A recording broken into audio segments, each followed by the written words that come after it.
European farmers who spray glyphosate say it's the best weed killer they've got, and that it's crucial in areas which can no longer be ploughed due to erosion.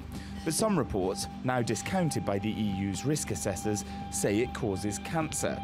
Health fears are why 9 out of the 28 EU member states have voted against a 5-year extension of the licence to use glyphosate, meaning it wasn't approved. Most of the member states who voted supported our proposal. We also see support in the European Parliament.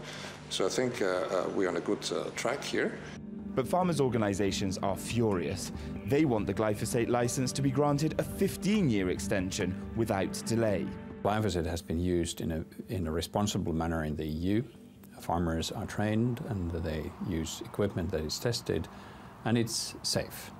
And this has been now, let's say, verified by risk assessment bodies of the Union, and we believe that this should be respected in the EU decision-making. The lack of progress means it will now go to an appeals committee, at which the European Commission can have a greater say, and is likely to reduce the licence demand down from 5 years to 3.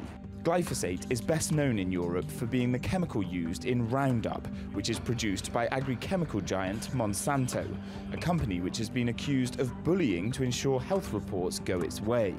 Anti-glyphosate lawmakers in Europe say farmers need to be weaned off it. The concentration of all the power in a few companies, big companies, transnational companies as Bayer, Monsanto, Syngenta, is not suitable for farmers.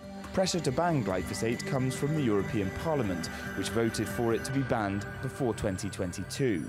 And a petition last month saw over 1.3 million people call on the EU to prevent its use on farmers' fields. Jack Parrock, TRT World, Brussels. And Jack joins me now from Brussels. Jack, thanks so much for joining us. Now, Europe has been arguing over this for the past 2 years. What is the latest on this? This is the world's biggest selling weed killer. Exactly, and the farmers say it's completely crucial for their operations. This has been an ongoing saga. We've had a number of sort of minimal extensions. There was an 18-month extension, which is what we're on at the moment, up until December the 21st. And the EU needs to get this signed off. Otherwise, farmers won't be able to use glyphosate. Now, the understanding is that in 2 weeks, there'll be another vote. There'll be another meeting of this Standing Committee on Health here in Brussels, where the member states will meet once again. But also in this case, the European Commission will be there, being able to push further. They look like they're going to amend their proposals down from 5 years to 3 years. That's what the European Parliament wanted, a 3-year period where the farmers would wean themselves off glyphosate. But as you heard in the report there, the farmers are so keen to keep being able to use glyphosate that they insist they're going to push to try and get a 15-year extension. At the moment, it's a very complicated and divisive issue here in the European Union, but it's one that's going to have to be solved. Now, explain to me, I mean, it really confuses me. Some experts say it causes cancer, and you've got Greenpeace saying that it should be banned immediately. So why on earth would the EU Commission entertain extending something that is possibly going to cause cancer? Well, this is the real crux of the argument right there, Maria. IARC, which is a UN sub-autonomous body that decides whether things may be carcinogenic or not, branded glyphosate as carcinogenic. And then subsequent reports here in Brussels by the European Chemicals Agency and the European Food Safety Agency said that there could be some cancerous qualities to glyphosate. But then after that, after further research, it was deemed not to be carcinogenic. So currently, the risk assessments are that it does not cause cancer in the levels used by the farmers at the moment. So that's why companies like Monsanto and farmers say that the European Union needs to abide by its own risk assessment.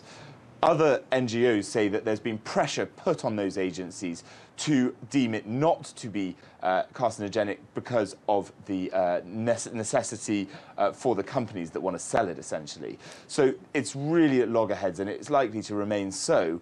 But for the farmers, they need the extension so that they can keep using it. That's what they say. For the people that are against glyphosate, they say it needs to be banned entirely as soon as possible. Now, let's look at some numbers here. Who would be hit financially if the sales of glyphosate products were banned? Hardest hit really would be the French. There's about $1.3 billion worth.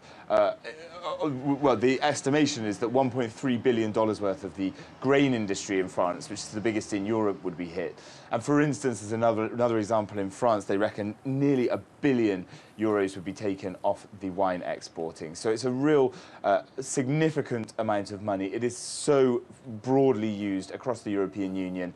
Interestingly, in France, where they use it a lot, there's a strong anti-glyphosate sentiment. In countries like the United Kingdom, it's very favoured. And some are saying that, I mean, the suggestion is that the reason that the farmers in the UK voted quite overwhelmingly for Brexit is over this glyphosate issue. They are so fed up with it there, they want it to be recertified and to be able to use it in an extended period. Clearly now, with Brexit, the UK will be out, but for the rest of the 27 EU member states, it's important. Okay. Thank you so much. Jack Parrott there for us live in Brussels.